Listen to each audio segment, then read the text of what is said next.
कहानी की शुरुआत एक छोटे से आइलैंड से होती है, जहाँ पर हमें 12 इयर्स ओल्ड स्कूल गर्ल को दिखाया जाता है जिसका नाम एमिली है। एमिली को स्कूल की सबसे पॉपुलर गर्ल बहुत परेशान करती है। एमिली उससे बहुत परेशान है।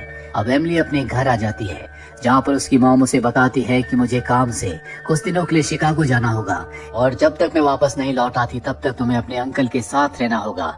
कैसी साफ साफ मना कर देती है। दरअसल उसके अंकल बहुत रिस्पॉन्सिबल हैं। वो कभी टाइम पर कहीं नहीं पहुँचते, इसीलिए आज तक उन्हें कोई जॉब नहीं मिला। दरअसल उसके अंकल का और रिस्पॉन्सिबिलिटी का आपस में कोई संबंध नहीं है। पर एमिली की मॉम कहती है कि इस वक्त हमारे पास और कोई रास्ता नहीं है, तुम्हें अपने अंकल के साथ रहना ही होगा। वहीं दूसरी तरफ हमें एक अबेंडेंड फैक्ट्री को दिखाया जाता है, जहां पर एक डॉग और उसके बहुत सारे पपीज होते हैं। तभी वहां पर रेस्क्यू टीम आती है, जो उन सभी डॉग्स को पकड़कर अपने साथ ले जाती है। और एक छोटा सा लाल रंग का पपी जो कपड़ों के नीचे खेल रहा था, वो वहीं उसी फैक्ट्री में रह जाता है। उसके परिवार के जाने के बाद जब वो बाहर निकलता है तो देखता है कि आसपास उसके परिवार का कोई भी नहीं है। इसीलिए वो अपने परिवार को ढूंढने के लिए बाहर निकल जाता है। वो सड़कों पर इधर उधर भाग रहा होता है। तभी उसके सामने एक ओल्ड मैन आता है, जो बड़े प्यार से उसे अपने हाथों में उठा लेता है। वहीं एमिली के अंकल अगले दिन जब उसे स्कूल ले जा रहे होते हैं, एमिली देखती है कि सामने पार्क में डॉग्स को रेस्क्यू करने का एक कैंप लगा है। वो अपने अंकल से जिद करके उस कैंप के अंदर जाती है। ये कैंप उसी ओल्ड आदमी का है जिसने उस लाल रंग के पपी को बड़े प्यार से अपने हाथों में उठाया था। वो पपी भी यहीं पर होता है। एमिली उस पपी को अपनी गोद में उठा लेती है और अपने अंकल से कहती है क्यों ना हम इसे अडॉप्ट कर लें। पर उसके अंकल कहते हैं कि हम ऐसा नहीं कर सकते। जिस घर में हम रहते हैं उस घर के लैंडलॉर्ड ने किसी भी पेट को पालने से साफ साफ मना किया है और ना ही तुम्हारी मॉम इसके लिए तुम्हें मंजूरी देंगी। एमिली को पपी को वहीं छोड़कर जाना पड़ता है। अब जब एमिली स्कूल पहुंचती है तो उसके पास बहुत सारे केन्स होते हैं। दरअसल एक प्रोजेक्ट को पूरा करने के लिए उसने इन सभी केन्स को इकट्ठा किया था, पर वो सभी केन्स गिर जाती है, जिस वजह से हर कोई उसका मजाक उड़ाता है। एमिली की आंखों में आंसू आ जाते हैं। दरअसल एमिली एक समझदार और अच्छी लड़की है। वो हर एक काम को बहुत सीरियस करती है। एमिली बहुत ज्यादा अपसेट होती है, इसीलिए घर आने के बाद वो अपने कमरे में चली जाती है, जहां वो अपने लैपटॉप पर पार के उसी रेस्क्यू कैंप को सर्च करती है। पर इंटरनेट पर उसके बारे में कोई इन्फॉर्मेशन नहीं होती। एमिली दरअसल अब भी उसी लाल रंग के पपी के बारे में सोच रही थी और तभी अचानक से उसका बैग हिलने लगता है। एमिली घबरा जाती है, पर जब वो बैग को खोल कर देखती है तो उसके अंदर वही लाल रंग का पपी होता है। उसे समझ नहीं आता कि उसके बैग में पपी कहाँ से आया, पर उसे पाकर वो बहुत खुश है, इसीलिए उसका नाम वो क्लिफर्ड रखती है। क्लिफर्ड कमरे से बाहर निकल जाता है, जहाँ पर एमिली के अंकल उसे देख लेते हैं। वो कहते हैं कि अभी तुम्हें इस पपी को यहाँ से बाहर भेजना होगा। एमिली उनसे रिक्वेस्ट करती है कि वो उसे अपने पास रखना चाहती है। उसके अंकल कहते हैं ठीक है, तुम एक दिन के लिए इस पपी को अपने पास रख सकती हो, पर अपनी मॉम के आने से पहले तुम्हें क्लिफर्ड को उसी कैंप में छोड़ कर आना होगा। एमिली क्लिफर्ड को अपने रूम में ले जाती है, जहाँ पर उसे पता चलता है कि आज स्कूल में जब सब बच्चे उस पर हंस रहे थे तो उसी लड़की ने, जो कि सबसे पॉपुलर है, जो उसे हमेशा बुली करती है, उस वीडियो को रिकॉर्ड करके इंटरनेट पर अपलोड कर दिया है, जिसे अब बहुत सारे लोग देख चुके हैं। एमिली बहुत ज्यादा उदास हो जाती है। वो क्लिफर्ड को अपनी गोद में उठाकर कहती है कि काश हम दोनों बहुत बड़े होते। ठीक उसी वक्त हमें एमिली के कमरे के नीचे सड़क पर उसी बूढ़े आदमी को दिखाया जाता है जिसने क्लिफर्ड को रेस्क्यू किया था।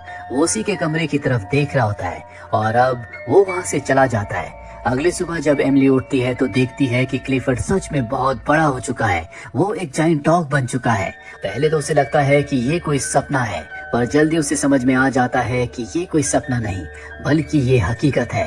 क्लिफर्ड सच में एक जायंट डॉग बन चुका है। वो अपने अंकल के कमरे में जाती है और उन्हें सब कुछ बताती है, पर उसके अंकल को लगता है कि वो स्कूल ना जाने के लिए बहाने बना रही है। पर जब उसके अंकल कमरे से बाहर आते हैं तो सच में क्लिफर्ड उनके सामने होता है, जो कि जायंट डॉग है। वो डर कर अंदर आ जाते हैं। एमिली उन्हें बताती है कि वही छोटा सा पपी है जो रात को उसके पास था। पता नहीं एक रात में ये इतना बड़ा कैसे हो गया। तभी इनके डोर की बेल बजती है। असल बाहर लैंडलॉर्ड होता है, जो एमिली के कमरे के वॉशरूम के नलके को रिपेयर करने के लिए आया है। ये उसे अंदर आने से रोकने के लिए कई सारे बहाने बनाते हैं, लेकिन वो अंदर आ जाता है और अगर उसे पता चल गया कि इनके घर में डॉग है तो वो इन्हें घर से निकाल देगा और ये क्लिफर्ड को उससे छुपाने में कामयाब हो जाते हैं। उसके जाने के बाद एमिली के अंकल कहते हैं कि हमें वापस इसे उसी रेस्क्यू कैंप में छोड़कर आना होगा जहाँ हमने इसे सबसे पहले देखा था। पर एमिली कहती है कि हम ऐसा नहीं कर सकते। मुझे लगता है कि क्लिफर्ड बीमार है, इसीलिए एक ही रात में वो इतना बड़ा हो गया। हमें इसका इलाज करवाना होगा। पहले तो उसके अंकल नहीं मानते, पर एमिली के रिक्वेस्ट करने पर वो उसकी बात मान जाते हैं, जिसके बाद ये क्लिफर्ड को बाहर ले जाते हैं, जहाँ पर बड़ी मुश्किल से ये उस डॉग को अपनी वैन में डालते हैं। तभी एमिली का एक दोस्त आ जाता है जो क्लिफर्ड को देखकर हैरान हो जाता है और अब आसपास में जितने भी लोग होते हैं वो सब के सब क्लिफर्ड को देख लेते हैं। सब के सब हैरान है क्योंकि आज तक किसी ने इतने बड़े डॉग को कभी नहीं देखा। ये क्लिफर्ड को एक पार्क में ले जाते हैं जहाँ पर एक आदमी बलून के अंदर मस्ती कर रहा होता है। वो बहुत बड़ा बलून भी क्लिफर्ड के लिए एक छोटी सी बॉल की तरह है, इसीलिए वो उस बॉल से यानी कि उस बलून से जिसके अंदर आदमी है खेलना शुरू कर देता है। पार्क में सब लोग उसकी फोटो खींचना शुरू कर देते हैं, उसके वीडियोस बनाते हैं और देखते देखते क्लिफर्ड के वीडियोस पूरी दुनिया में फेमस हो जाते हैं, जिन्हें जैक नाम का एक आदमी भी देखता है जिसकी जेनेटिक्स की एक कंपनी है जो अलग अलग जानवरों के डीएनए को मिलाकर नई ब्रीड्स बनाता है। और अब वो किसी भी कीमत पर क्लिफर्ड को हासिल करना चाहता है ताकि उसके डीएनए से वो अलग तरह की ब्रीड बना सके। साथ ही वो ये भी क्लेम करना चाहता है कि इस डॉग को भी उसने अपनी लैब में बनाया है, जिसके लिए उसे इस डॉग पर अपनी कंपनी की चिप को लगाना होगा। वही एमिली को और उसके अंकल को दिखाया जाता है जो डॉग को लेकर डॉक्टर के पास पहुंच जाते हैं। डॉक्टर उस डॉग को देखकर हैरान होता है और जब वो उसका चेकअप करता है तो उससे पता चलता है कि डॉग पूरी तरह से हेल्दी है, उसे कोई बीमारी नहीं है। पर एमिली चाहती है कि वो पहले की तरह नॉर्मल हो जाए। जब वो रिसेप्शन पर जाती है तो रिसेप्शनिस्ट उसे कहती है कि ब्रेडविल नाम का एक बूढ़ा आदमी है जो डॉग्स को रेस्क्यू करता है, वो इसका इलाज कर सकता है, उसके पास दुनिया के हर एक डॉग का इलाज है। एमिली समझ जाती है कि ब्रेडविल वही आदमी है जिसके कैंप में सबसे पहले उसने इस रेड कलर के डॉग को देखा था।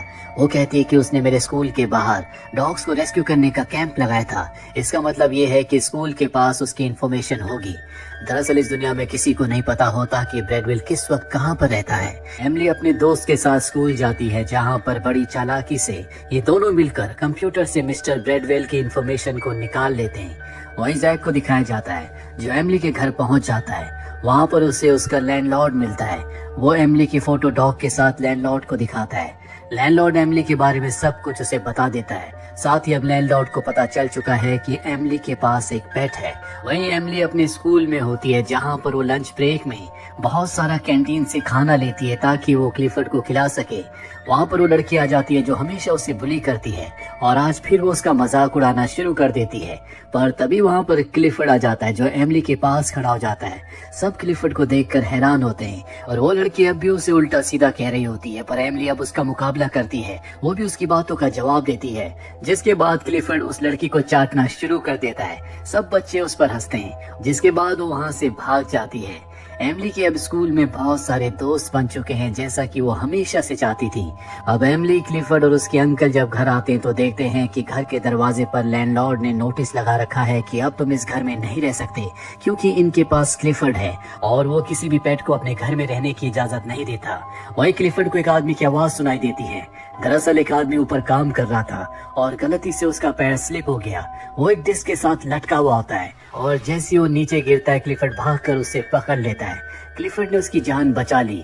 ये देखकर वहाँ पर सभी लोग हैरान हो जाते हैं। वो क्लिफर्ड को बहुत प्यार करते हैं और अब यहाँ पर जैक भी आ जाता है जो एमिली और उसके अंकल से कहता है कि मैं क्लिफर्ड को अपने पास रखना चाहता हूँ, इसके बदले मैं तुम्हें बहुत सारे पैसे दूंगा।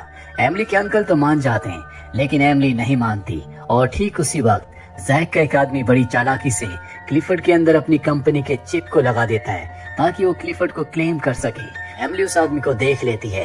वो क्लिफर्ड को वहाँ से भागने के लिए कहती है। क्लिफर्ड वहाँ से भाग जाता है। कुछ देर के बाद एमिली सबकी नजरों से बचाकर क्लिफर्ड को अपने दोस्त के घर लाती है। उसका घर बहुत ही बड़ा और आलीशान होता है और जल्द से जल्द इन्हें कुछ करना होगा वरना जैक क्लिफर्ड को अपने साथ ले जाएगा। वहीं जैक को दिखाया जाता है जो पुलिस स्टेशन जाता है और पुलिस ऑफिसर को बताता है कि क्लिफर्ड उसका डॉग है, उसने उसे अपनी लैब में बनाया है और जल्दी उसे पकड़ा नहीं गया तो हो सकता है कि वो दूसरे डॉग्स को, दूसरे एनिमल्स को इन्फेक्टेड कर दे जिससे उनका भी साइज बढ़ जाए जो इंसानों के लिए खतरा होगा। पुलिस ऑफिसर मीडिया को बुलाता है और कहता है जो भी क्लिफर्ड को पकड़ कर लाएगा या उसके बारे में इंफॉर्मेशन देगा उसे जैक की तरफ से अच्छा खासा इनाम दिया जाएगा। वही एमिली को दिखाया जाता है जो अपने दोस्त के पिता से मिलती है और उन्हें सब कुछ बताती है।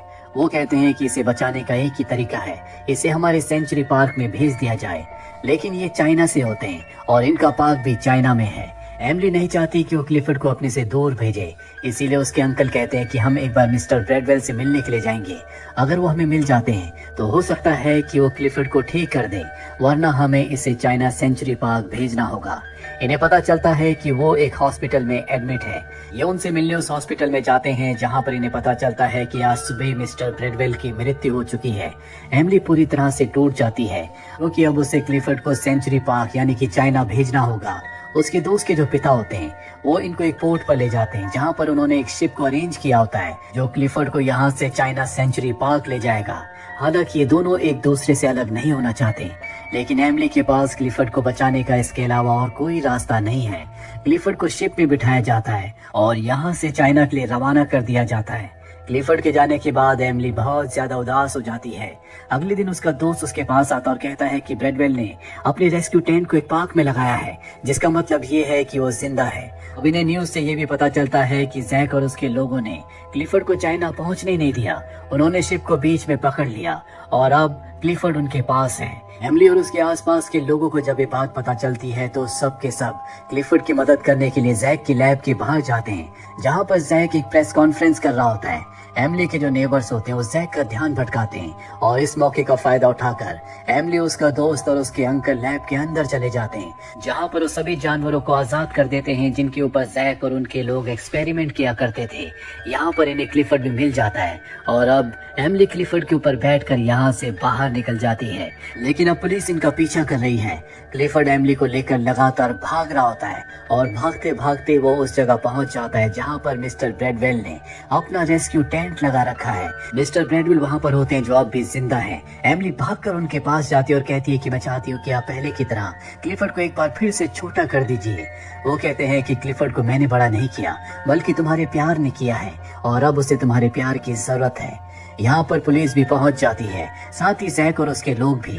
तो सबसे कहता है कि ये डॉग मेरा है, मेरी कंपनी की चिप इसके अंदर लगी हुई है, चाहे तो पुलिस इसे स्कैन करके देख सकती है। और अब पुलिस वाला क्लिफर्ड के पास आता है, वो उसकी बॉडी को स्कैन करता है और स्कैन के बाद पता चलता है कि डॉग जैक का नहीं बल्कि एमिली का है। जो सुनकर जैक हैरान हो जाता है क्योंकि उसके आदमी ने अपनी चिप को उसकी बॉडी में लगाया था। दरअसल अब्रॉड में जितने भी पेट्स होते हैं उनकी बॉडी में एक चिप को लगाया जाता है जिससे उसके ओनर का पता चल जाता है। यहाँ भीड़ में एमिली की मॉम भी खड़ी होती है जो कि अब वापस लौट चुकी है और जब वो अपनी बेटी को इस तरह से सबका सामना करते हुए देखती है तो उसे अपनी बेटी पर गर्व होता है, जिसका मतलब ये है कि उसने अब क्लिफर्ड को एक्सेप्ट कर लिया है। साथ ही क्लिफर्ड की बॉडी में जो जैक के नाम की चिप थी उसे और किसी ने नहीं बल्कि मिस्टर ब्रैडवेल ने चेंज किया था। आपको क्या लगता है, क्या वो एक जादूगर थे या कोई रहस्यमय इंसान? कमेंट बॉक्स में जरूर लिखें। उम्मीद करते हैं कि ये कहानी आपको पसंद आई होगी।